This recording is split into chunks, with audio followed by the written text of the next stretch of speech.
Hello नमस्कार साथियों, model paper अपन 54 लेकर के आपके सामने हाजिर है। चैनल को सब्सक्राइब कर दीजिए। स्टार्ट करते हैं अपन क्वेश्चन आंसर। राजस्थान में 1857 के विद्रोह की शुरुआत कब हुई?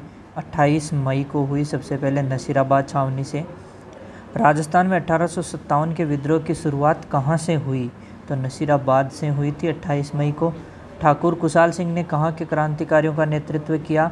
तो कुशाल सिंह ने आहुआ, लाला जयदयाल और मेराब का कहाँ के क्रांतिकारियों का नेतृत्व किया? तो इन्होंने कहाँ के क्रांतिकारियों का किया? कोटा के। विजय सिंह पथिक ने किस किसान आंदोलन का नेतृत्व किया? तो विजय सिंह पथिक ने बिजोलिया किसान आंदोलन का नेतृत्व किया। संप सभा की स्थापना किसने की? तो संप सभा की स्थापना गोविंद गुरु ने की। एकी आंदोलन की शुरुआत किसने की? एकी आंदोलन की जो शुरुआत है वो मोतीलाल तेजावत ने की। दयानंद सरस्वती की मृत्यु कहाँ हुई? तो दयानंद सरस्वती की जो मृत्यु है वो अजमेर में हुई। कहाँ के महाराजा ने 1857 की क्रांति को दबाने के लिए अंग्रेजों के पक्ष में अपनी सेनाएं राज्य से बाहर भेजी? तो कहाँ के? बीकानेर के। चेतावनीरा चुंगटिया नामक सोरठा किसने लिखे? तो चेतावनीरा चुंगटिया नामक सोरठा है वो केसरी सिंह बारठ ने लिखे। पीछे अपना एक आंसर गलत हो गया था इसी का। भगत आंदोलन का संबंध है? तो भगत आंदोलन का संबंध है डूंगरपुर बांसवाड़ा से। मेवाड़ प्रजामंडल से संबंधित नेता थे? मेवाड़ प्रजामंडल से संबंधित नेता थे माणिक्यलाल वर्मा। भोगीलाल पंड्या किस प्रजामंडल से संबंधित थे? तो भोगीलाल पंड्या है वो डूंगरपुर प्रजामंडल से संबंधित थे। सागरमल गोपा का संबंध किस रियासत से है? तो सागरमल गोपा का संबंध जैसलमेर रियासत से। 1857 की क्रांति के समय जयपुर के पॉलिटिकल एजेंट कौन थे? तो जयपुर के पॉलिटिकल एजेंट कौन थे? ईडन थे। 1857 ईस्वी की क्रांति के समय उदयपुर के पॉलिटिकल एजेंट कौन थे? तो उदयपुर के पॉलिटिकल एजेंट थे सोवर्स। 1857 की क्रांति के समय किन क्रांतिकारियों ने मेजर बर्टन की हत्या की? तो मेजर बर्टन की हत्या की कहाँ के क्रांतिकारियों ने? कोटा के क्रांतिकारियों ने। राजस्थान में 1857 ईस्वी की क्रांति के समय कितनी सैनिक छावनियाँ थी? तो कितनी थी? 6 थी। ठाकुर कुशाल सिंह का संबंध किससे है? तो ठाकुर कुशाल सिंह का संबंध जो है ये बार बार आ रहा है क्वेश्चन, किससे है? आहुआ। 15वीं और 30वीं बंगाल नेटिव इन्फेंट्री का संबंध किससे है? तो इनका संबंध किससे था? नसीराबाद से।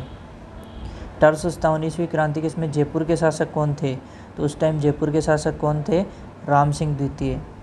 1857 ईस्वी की क्रांति के समय कोटा के शासक कौन थे? कोटा के जो उस टाइम शासक है वो कौन थे? राम सिंह थे। 1857 ईस्वी क्रांति के समय उदयपुर के शासक कौन थे? उदयपुर के शासक थे स्वरूप सिंह। अगला क्वेश्चन है, गुर्जर प्रतिहार शैली का अंतिम व सबसे भव्य मंदिर लगभग 1016 ईस्वी में कौन सा था? तो आपके सोमेश्वर मंदिर। रानी जी की बावड़ी, रानी जी की बावड़ी आपके बूंदी। सेठ लालचंद गोयनका की हवेली, तो इनकी हवेली ढूंढ लो झुंझुनू। कहाँ की हवेलियाँ अपने भित्ति चित्रों के लिए प्रसिद्ध है? तो ये तो आपको पता ही है, शेखावाटी की। बार बार आ रहा है क्वेश्चन। प्रसिद्ध भगत, जालान, पोद्दार, भगेरिया की हवेलियाँ कहाँ की प्रसिद्ध है? तो ये सब कहाँ की है? नवलगढ़ झुंझुनू की। किस मंदिर का निर्माण हूण शासक तोरमाण के पुत्र मिहिर कुल ने करवाया था? तो किसका करवाया था? शिव मंदिर बारडोली का। राजस्थान का खजुराहो भी कहा जाता है, तो राजस्थान का खजुराहो किराड़ू मंदिर बाड़मेर को। किराड़ू के मंदिरों में सबसे सुंदर मंदिर है, तो सबसे सुंदर मंदिर कौन सा है? सोमेश्वर मंदिर। रंग महल, मोती महल, जगविलास और जवाहर विलास किस दुर्ग में स्थित है? तो ये सभी जैसलमेर दुर्ग में स्थित है।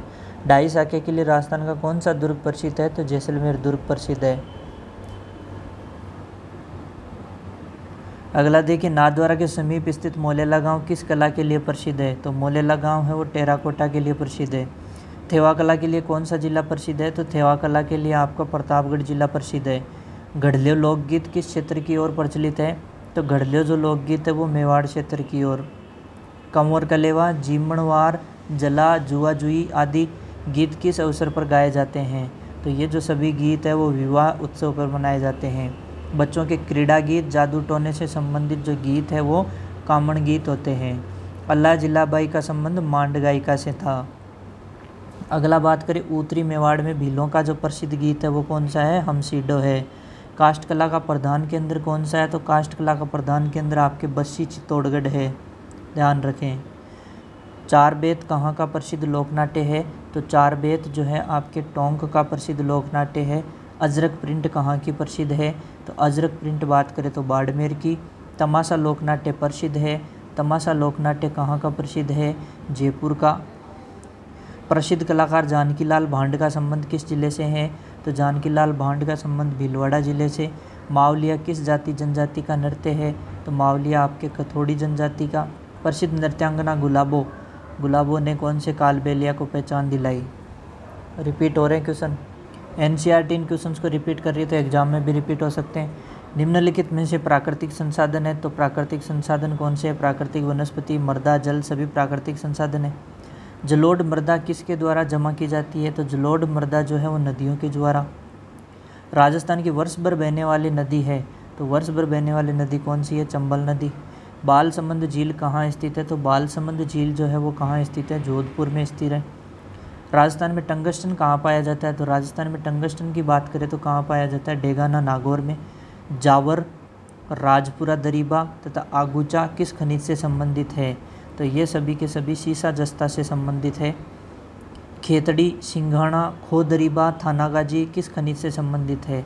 तो ये तांबा खनिज से संबंधित है। मोरिजा बानोल, नीमला रायसेला, नाथरा की पाल किस खनिज से संबंधित है? तो ये सभी जो है आपके लौह अयस्क के खनिज से संबंधित है। राष्ट्रीय वन नीति 1952 संशोधित कब हुई? 1988 के अनुसार कुल भूभाग का वन कितना होना चाहिए? तो ये सभी को पता है 33%। केंद्रीय शुष्क के अनुसंधान काजरी और आफरी किस जिले में स्थित है? तो ये तो जोधपुर में है दोनों के दोनों। राजस्थान राज्य के कुल क्षेत्रफल का लगभग कितना भाग वन क्षेत्र में आता है? तो ये अच्छा क्वेश्चन है, कितना? 10वां। वनों को 3 भागों में आरक्षित, सुरक्षित, अवर्गीकृत। राज्य में सर्वाधिक तथा सबसे कम वन क्षेत्र किन जिलों में पाया जाता है? तो सर्वाधिक आपके उदयपुर में, सबसे कम चूरू में। राजस्थान में सदाबहार वन कहाँ मिलेंगे? माउंट आबू में देखने को मिलेंगे। बात करें राजस्थान का राज्य पक्षी कौन सा है? तो राज्य पक्षी तो आपका घोड़ावण हो जाएगा। साइबेरियन क्रेन कौन से में मिलेगा? तो केवलादेव राष्ट्रीय उद्यान में देखने को मिलेगा। राजस्थान में परमाणु ऊर्जा केंद्र कहाँ स्थित है? तो परमाणु ऊर्जा केंद्र तो रावतबाटा में। निम्न में कौन सा तापीय विद्युत केंद्र नहीं है? तो तापीय विद्युत केंद्र नहीं है रावतबाटा। तापीय नहीं है, कौन सा है? परमाणु ऊर्जा है। पवन ऊर्जा के विकास की उपयुक्त दशाएं राजस्थान के किस क्षेत्र में सर्वाधिक है? तो यह आपके पश्चिमी राजस्थान में। बाड़मेर जिले के किस क्षेत्र से कच्चा तेल निकाला गया? तो बाड़मेर जिले के किस क्षेत्र से? तो बाड़मेर जिले के बायतू से। राज्य में गैर परंपरागत किस ऊर्जा स्रोत के विकास की सर्वाधिक संभावना है? तो सौर ऊर्जा के। देश के सबसे बड़े सोलर पार्क की स्थापना कहाँ की गई है? तो ये आपके बड़ला जोधपुर में की गई है। लौह अयस्क, मैंगनीज, सीसा, जस्ता, चांदी, तांबा आदि खनिज किस प्रकार के खनिज है? सारे के सारे कैसे हैं? धात्विक खनिज है। फिर बात करें राजस्थान में कौन सा कोयला पाया जाता है? तो राजस्थान के अंदर जो कोयला पाया जाता है वो लिग्नाइट पाया जाता है। लिग्नाइट कोयला कहाँ कहाँ पाया जाता है? तो राजस्थान में लिग्नाइट कोयले की अगर अपन बात करें तो वो आपके बरसिंहसर, बीकानेर, मेड़ता रोड, नागौर, कपूरडी, बाड़मेर ये सभी जगह पाया जाता है। राजस्थान में लिग्नाइट ताप विद्युत संयंत्र स्थित है। तो लिग्नाइट ताप विद्युत संयंत्र गिरल बाड़मेर में स्थित है। किस बेसिन में खनिज तेल पाया जाता है? तो यहाँ से अगर बात करें तो Jaisalmer basin, Bikaner, Nagaur basin, Barmer, Sanchore basin, इन सभी बेसिनों में। गोठारू, कमलीताल, तनोट, मनिहारी, टिब्बा, रामगढ़, राजेश्वरी, डाडेवाला आदि स्थानों से किस प्रकार के भंडार प्राप्त हुए हैं? तो ये प्राकृतिक गैस के भंडार प्राप्त हुए हैं। देखो 11वीं में भी यही चीज़ें हैं।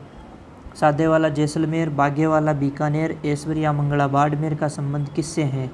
ध्यान रखें इनका संबंध है वो खनिज तेल से है। राजस्थान में प्राकृतिक गैस आधारित विद्युत गृह है तो रामगढ़, जैसलमेर, अंता, बारा, धौलपुर ये सभी हो जाएंगे। कपास एक महत्वपूर्ण नकदी फसल है। बाजरा उत्पादन में राजस्थान का देश में कौन सा स्थान है? तो बाजरा उत्पादन में तो राजस्थान प्रथम स्थान रखता है। प्रमुख फसलों में रबी की फसल नहीं है, तो यहाँ से बात करें तो मक्का है वो रबी की फसल नहीं रहेगी। राजस्थान में जेम्स व ज्वेलरी हेतु प्रसिद्ध आर्थिक क्षेत्र की स्थापना कहाँ की जा रही है? तो जेम्स ज्वेलरी के लिए आपके सीतापुरा, जयपुर में। राजस्थान में आर्थिक विकास की गति को तीव्र करने के लिए योजनाबद्ध विकास का प्रारंभ किस वर्ष से किया गया? तो ये जो है आपके 1951 से। राजस्थान में 12वीं पंचवर्षीय योजना की समयावधि है तो ये 2012 से 17। जैसलमेर के सादेवाला क्षेत्र का संबंध किससे है? तो सादेवाला का खनिज तेल से संबंध है। वर्ष 1983 में जैसलमेर के किस स्थान पर गैस के भंडार प्राप्त हुए? तो घोटारू जगह पे। हैंडीक्राफ्ट एवं गवारगम की इकाइयों के लिए विशेष आर्थिक क्षेत्र की स्थापना किस स्थान पर की जा रही है? तो कौन से स्थान पर की जा रही है? जोधपुर में। राजस्थान की प्रथम औद्योगिक नीति किस वर्ष आई? तो प्रथम औद्योगिक नीति जो है वो 24 जून 1978 को आई। अगला है राज्य की प्रथम पर्यटन नीति कब घोषित की गई? तो राज्य की जो प्रथम पर्यटन नीति है वो 2001 में घोषित की गई। पर्यटन को उद्योग का दर्जा कब दिया गया? तो 1989 में दिया गया। पर्यटन स्थल जयपुर क्षेत्र में आता है, तो पर्यटन स्थल जयपुर क्षेत्र में कौन आएगा? ढूंढाड़। सूर्य नगरी के नाम से विख्यात है, तो सूर्य नगरी के नाम से आपका जोधपुर विख्यात है। रणथंभौर नेशनल पार्क किस जिले में स्थित है? तो रणथंभौर नेशनल पार्क आपके सवाई माधोपुर जिले में। जिलों की नगरी के नाम से कौन सा जिला विख्यात है? ये भी कोई क्वेश्चन पूछने वाला है, उदयपुर। राज्य में होटल नीति कब घोषित की गई? तो राज्य में होटल नीति 2006 में घोषित की गई। अगला है राजस्थान टूरिज्म यूनिट पॉलिसी प्रतिस्थापित की गई 2007 में। अगला है राजस्थान के पर्यटन विभाग का कौन सा मूल मंत्र फलीभूत हो रहा है? तो पधारो हमारे देश, ये फलीभूत हो रहा है। राजस्थान के पर्यटन विभाग का आदर्श वाक्य कौन सा है? तो आदर्श वाक्य कौन सा है? अतुल्य राजस्थान। ध्यान रखना, आदर्श वाक्य कौन सा? अतुल्य। पर्यटन निदेशालय की स्थापना कब की गई? पर्यटन निदेशालय की जो स्थापना है वो कब की गई? 1955 में। राजस्थान राज्य पर्यटन विकास निगम लिमिटेड की स्थापना कब की गई? 1 अप्रैल 1979। थैंक यू सो मच दोस्तों, बेस्ट ऑफ लक। अब लास्ट अपना जो है वो किसका है? अभी बच रहा है, लास्ट किसका बचेगा? अपना 12th क्लास का। ठीक है, ओके।